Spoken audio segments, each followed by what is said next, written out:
So till now we have been saying about the techniques by which you can naturally avoid the pregnancy. Naturally, first is we've seen natural methods, barrier methods, pills, IUDs, and then permanent method is nothing but the sterilization methods. Fine. Now what are we going to see is about, there's something called as MTP. That is nothing but medical termination of pregnancy. Okay. See, I told you in case of there's any cases like rape cases or something, the method which we adopt is the the pills method, the contraceptive pills method. And apart from that, okay, if at all there is any, like, what is the most widely used contraceptive methods in India is nothing but your IUD. Okay. And this medical termination of pregnancy is that after conception, okay, if at all the couple decides, I don't want this embryo, like it is formed, in spite of all these methods, if the embryo has been formed, if they have to abort the embryo, so till how long can they wait, till how many months they can risk the process of aborting embryo is that maximum within 12 weeks they can abort the embryo. Okay. So 12 weeks in the sense 3 months, that is the first trimester. Okay, they'll split it as first 3 months, first trimester, second 3 months, second, third 3 months, third trimester. So within the first 3 months, they're supposed to abort the embryo if at all they're planning for the abortion. If not, after this 3 months, if they're planning to abort the embryo, it will end up risking the life of both mother and the baby. Because the embryo will be maximum rooted inside the mother's, within the mother's uterus, so that it is very difficult after 3 months. So medically, it is a law. Like if at all they have to abort the embryo, it is to be done within the 3 months, after which it is not possible legally. But certain cases, okay, wherein the embryo is not a healthy embryo. It has got some abnormality, it has got some anomaly, okay, it has got some breathing difficulty, it cannot survive though it is born. That cases, the doctors will advise the parents to voluntarily abort the embryo, but at their own risk, because it not only affects the baby, also the mother's health. So what happens in that kind of extreme cases, they may abort the embryo. But apart from that, for the abortion, normally only 12 weeks is possible. Also, the father, the abortion cannot be done without the father's consent. Without the father signing the papers, one cannot abort the embryo. Okay, so these are all the rules which has been framed, okay, so that they can avoid the unwanted pregnancies. Next is that we are going to see about STD, that is nothing but the sexually transmitted diseases. Okay, so STD stands for sexually transmitted diseases. So, AIDS is also an STD. Okay. So, what happens is that in sexually transmitted diseases, main thing is that the disease will spread because of the unhealthy intercourse. Okay. Like having intercourse with multiple partners will all end up in STD. Okay. So, sexually transmitted diseases can be because of bacteria or virus or many causative agents. For example, your syphilis, gonorrhea, all these are some sexually transmitted, even this hepatitis, these are all sexually transmitted diseases. Transmission occurs when the body fluid, okay, especially the semen traces, are coming in contact with the partners, okay. So not just semen, your blood or anything, any body fluid, if it is coming in contact, then the sexually transmitted diseases will spread, okay. Now, how can one identify the sexually transmitted disease? In case of females, the menstrual cycles will not be regular. The cycles will be abnormal. It won't be regular, number one. Next is that they can see the appearance of some small rashes or patches or anything nearby the genital area, genital warts possible, okay. So some kind of rashes or warts near the genital area is also one of the indication for both men and women. Lastly, they will find some unhealthy and unusual discharge from the genital areas, okay. See, normally women are supposed to get her monthly cycle, only the time she's supposed to bleed, okay. But in the middle or any other unhealthy secretions, all these are indications of this sexually transmitted disease. Main symptom is that they will be impotent. They cannot produce a very good quality of semen, sperms and eggs. So they will be impotent and they cannot reproduce if they have this sexually transmitted disease. Okay, so this is all about them. So some of the examples of your STDs are syphilis, gonorrhea, okay, then your hepatitis. All these are some sexually transmitted diseases. AIDS. Okay, so the best way in which you can prevent the sexually transmitted disease is that you have to follow proper hygiene. Okay, hygiene is very important. Then having intercourse with only one partners, then you have to use, in case of, if it is not healthy, you have to use these barriers like condoms, walls, etc. So personal hygiene is very important to prevent this sexually transmitted diseases. Okay, now the last topic of this chapter which we're going to see is infertility. Infertility. When will you define the couple as infertile? Is that after marriage, say 2 to 3 years, if they're not able to produce a baby, in spite of having regular intercourse, is that then you will define them as infertile. Okay. So 2 to 3 years of regular contact, but still if the woman is not able to conceive, then it will end up in you can call them as infertile. So now, first of all, these days, if you can remember in our earlier days and all, a single mother can give birth to 9 to 10 children approximately. But these days, having one kid is really a big nightmare. Okay, so what is the reason? What is resulting in this infertility is that the first and foremost reason is that food. The food we eat. Okay, earlier days it was very healthy food. Okay, but now whatever we eat is like half poison. Okay, whatever we consume is like, it is only the poison. It is not a healthy or organic food which we consume these days. Next is habits.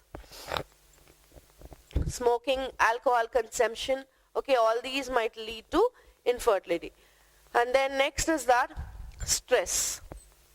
Stress is the main factor. Okay, stress is a very, very important factor which will affect the chances of conception. Okay, so habits, food, and then stress. So all these are the main factors which might lead to infertility. Okay, so now let me explain how, you all know, I told you in reproduction how the embryo is formed. So you'll have this fallopian tube, uterus, ovulation. So egg is released, picked up, fertilization happens somewhere here, and then the embryo will start implanting and it will start growing as a baby in the uterus, correct? So this is how it happens. Now, infertility means you have to first analyze where is the problem.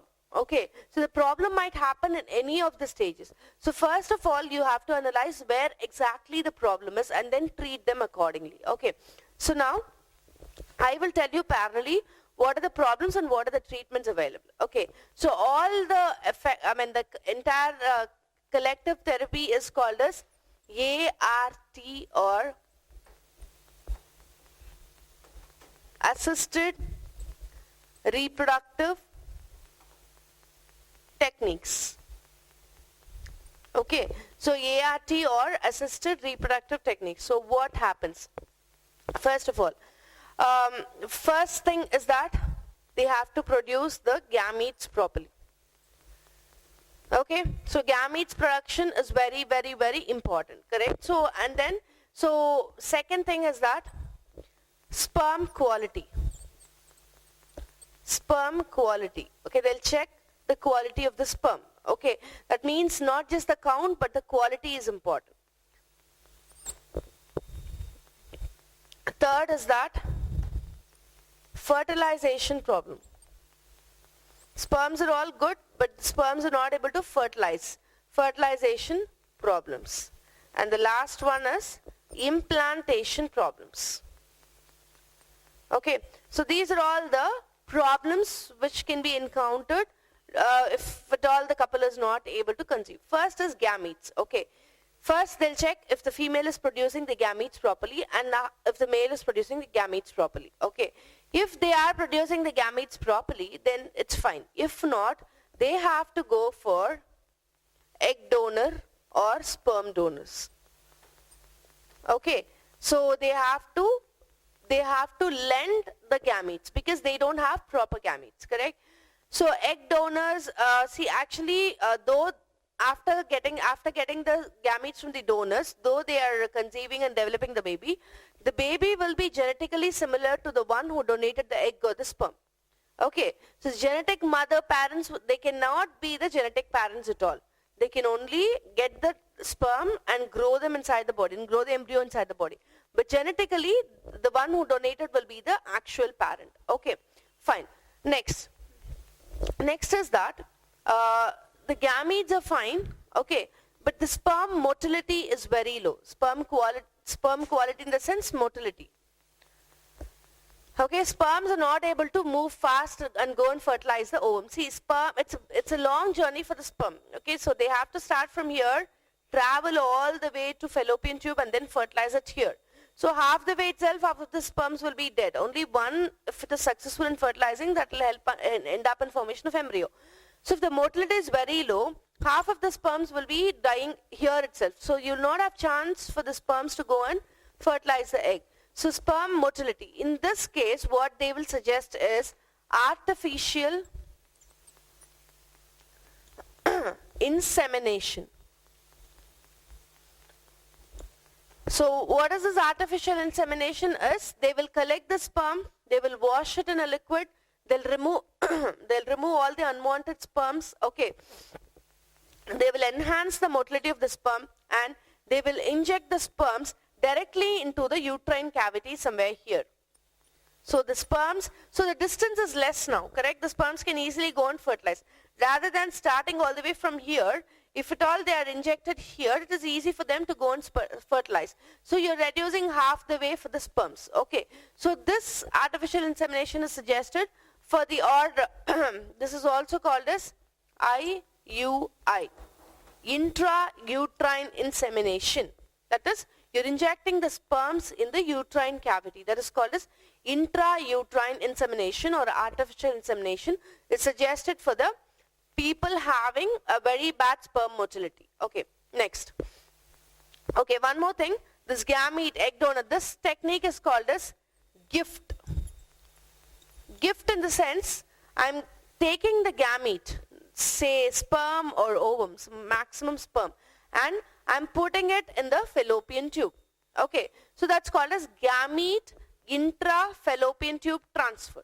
Okay, because they're not able to produce healthy gametes, so I'm just taking the gamete and putting them back in the fallopian tube. So that's called as gamete intra-fallopian tube transfer.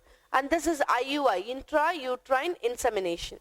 Next is, okay, so sperm motility is good, I'm able to produce gametes, but still the fertilization is not happening. Then what will they do is, they will take the, in the test tube, okay, they will grow the egg and they will use the sperm, they will fertilize these two.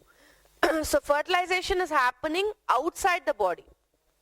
Okay, so if it is happening inside the body, it's in vivo. If it is happening outside the body, it is called in vitro.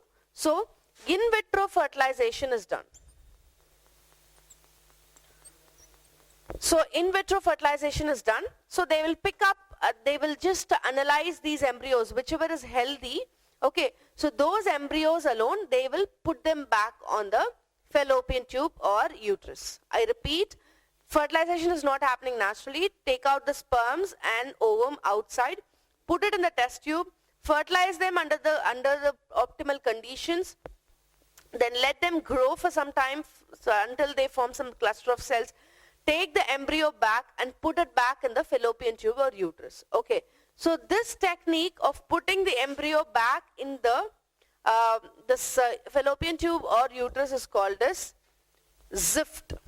That is zygote intra-fallopian tube transfer.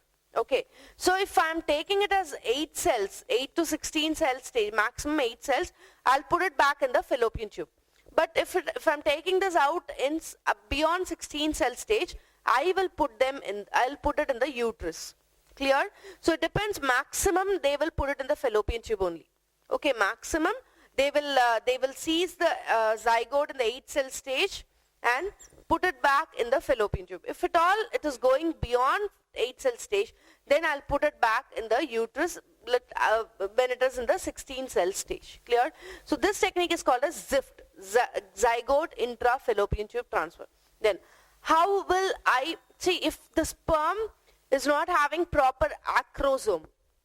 So you know what acrosome does, right? So acrosome will pierce the egg and go inside and fertilize. So if that is not there properly, what I will do is, that will also end up in fertilization problem, correct? So what method I will adopt here is, I see intracytoplasmic sperm injection. That is, I will take the egg here, okay? I will take the sperm nucleus in the syringe and through this is your egg nucleus. So by using a syringe, okay, so what I will do is, I will inject the sperm nucleus in the cytoplasm of the female. Clear? So this is called as intracytoplasmic sperm injection. If the sperm is not able to penetrate, then I will opt for this method. Clear?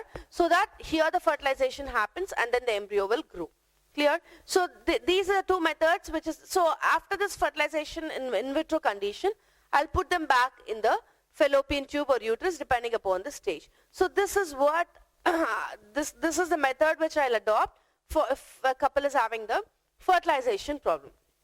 And the last one is implantation. Fertilization, everything is fine, but the women's uterus is weak so that the implantation is not happening.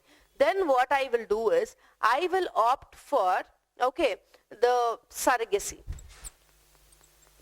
Surrogacy is a condition wherein the women will donate her eggs, okay, and the eggs are fused externally with her husband's sperm, and then that embryo is put back to some other mother who's hiring her uterus, because for this mother, the uterus is not healthy. The uterus is not strong enough to hold the baby.